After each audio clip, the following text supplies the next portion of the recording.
Now, with news coming out only in the last few hours that there are still issues, major issues in Ukraine. In fact, Ukraine President Petro Poroshenko has confirmed Russian forces have invaded the war-torn east part of the country. You may have heard it in the news. Barack Obama has said the violence is encouraged by Russia, the separatists are trained by Russia, they are armed by Russia, they are funded by Russia. And he's speaking reasonably strongly. Some are suggesting he could speak much stronger if he did.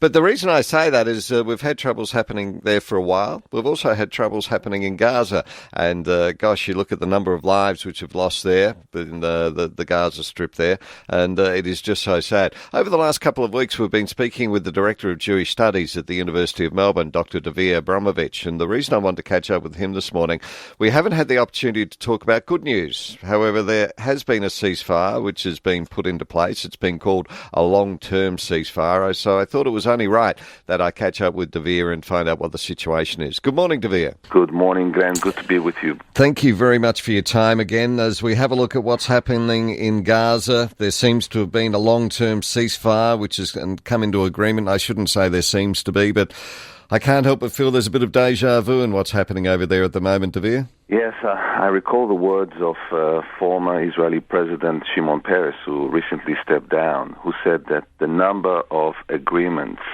signed in the Middle East equals the number of agreements violated in the Middle East.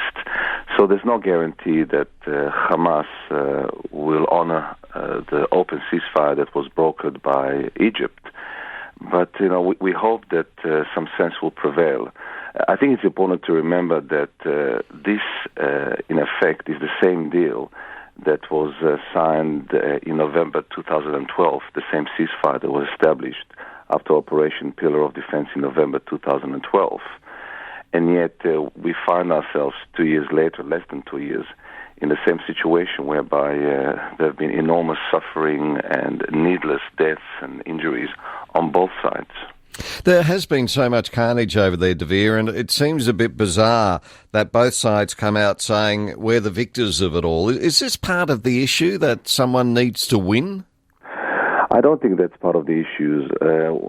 On the one hand, we saw minutes after the Palestinian-Egyptian announcement of a ceasefire in the conflict with Israel, we saw Hamas leaders take to the streets of Gaza to celebrate victory. And let's not forget that this is sort of the cruel and cynical Hamas who led its people to one of the worst catastrophes the Gaza Strip had known. I mean, they're hailing their achievements and successes, but in fact, they achieved very, very little. Most of the things that they wanted, they didn't get. Hamas didn't get its airport, it didn't get a seaport, it doesn't get the release of prisoners held in Israeli prisons, and it's not going to get any money for its payroll. So the way the ceasefire operates is that if Hamas honors the ceasefire within a month, indirect negotiations will begin, during which Israel will raise the issue of Gaza's demilitarization. But I think we need to remember that during Operation Protective Edge, Israel dealt Hamas the greatest blow it has ever suffered. It's isolated internationally, in the Arab world, and even among Palestinians. The only allies that it has are Iran, Turkey, and Qatar. And also, even though it's out there in the streets shooting and celebrating, declaring victory, that doesn't camouflage the fact that there's huge public criticism for the suffering it has caused among the people of Gaza. So Hamas has a long history of calling its failures successes, but I think after nearly 2 months, 7 weeks, the people of Gaza are in the same situation they were before under a brutal and cruel regime of Hamas. I mean, I'll just mention also that Hamas has executed its own people, about 26 of them, 2 women. They had public executions by firing squads.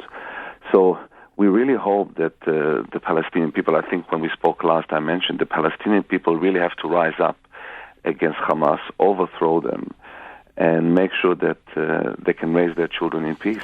It's very difficult when you hear conversations to not bring bias into it. And from your point of view, one might say, listening to it, you're very pro-Jewish and understandable.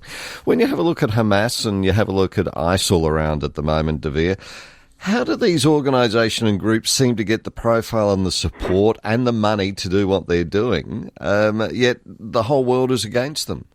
Well, it's interesting that you're drawing a link between the two, because there is a link between Hamas and the Islamic State. Both are using terrorism to advance their goals.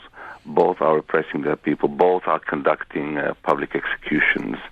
And the problem is, and I'm not sure if you saw, but there was a report by journalists admitting that they were intimidated by Hamas during the Gaza conflict and couldn't report honestly about what was happening. For example, how many people actually know that 160 children from the Gaza, aged between 12 and 13, have died in the construction of underground tunnels that were going to be used by Hamas militants against Israel? How many people know, for instance, that Hamas was planning a truly massive attack for the end of September? This is on the eve of the Jewish New Year, where hundreds of terrorists wearing IDF uniforms would pour out of tunnels to kill or kidnap hundreds of Israelis. Somebody said that the first casualty in war is the truth, and that's precisely what we're seeing. There are so many effects that are completely ignored or overlooked by the media. Dvir, Gaza Strip as such has been demolished in so many ways physically. So many lives have been lost.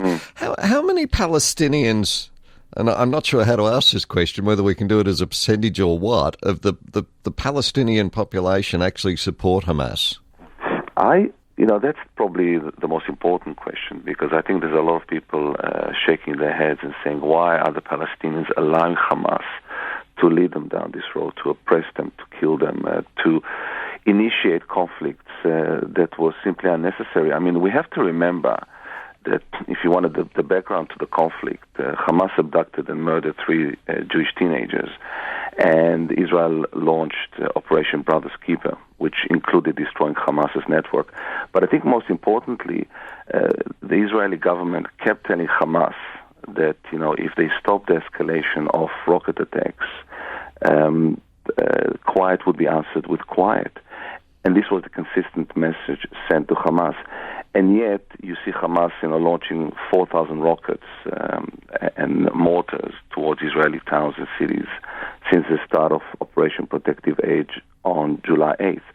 So there seems to be this absurd situation. I have said this many times. I believe that the fathers and mothers in the West Bank and in Gaza want to raise their children in peace. They want to, take them to school. They want to, go to work.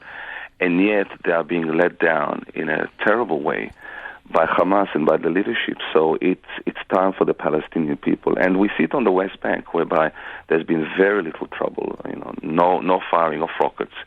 And let's hope that moving forward, some sense can prevail and that the Palestinian people can pave a path for peace.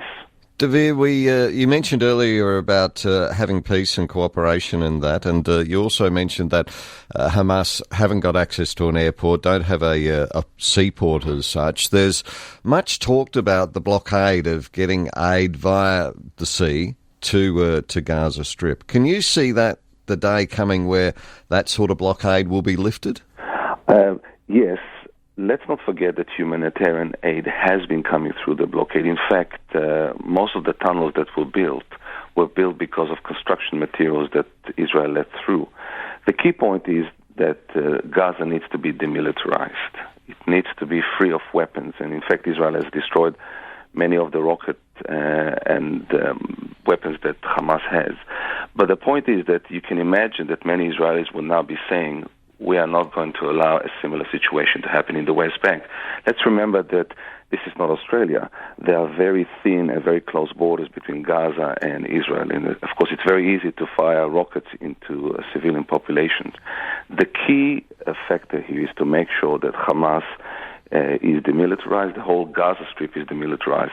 And I have no doubt that if assurances and guarantees can be given, that all those things that we all want to see, seaports and airports and free access, will be established. Dvir, let's hope in a few months' time we can touch base again, and peace has come to the area. And as you mentioned, so many mothers, fathers, families can live in peace, and two countries who are so close together can be at peace. Maybe we can talk about a proposed peace treaty. Well, let's hope so.